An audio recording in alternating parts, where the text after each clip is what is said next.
ఒకవేళ ఉత్తర జన్మలో నాకు మనుష్య శరీరం ఇవ్వవా?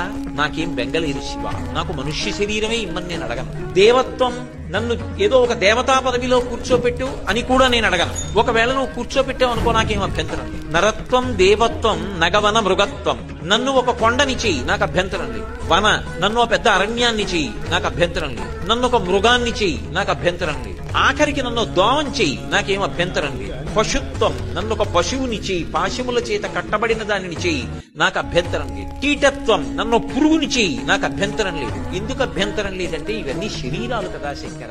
ఇదో శరీరం, అవన్నీ శరీరం. ఏ శరీరం అయితే ఉంది, కానీ ఒక్కటి మాత్రం ఇయ్యు సుమా. ఏది కావాలి? సదాత్మ పాదాబ్జ స్మరణ పరమానందలహరీ విహారాసక్తం చేద్రు. నా మనస్సు మాత్రం నేను ఏ శరీరంలో ఉన్నా పర్వాలేదు, ఈ పాదార విందముల యందు మాత్రం ఎప్పుడూ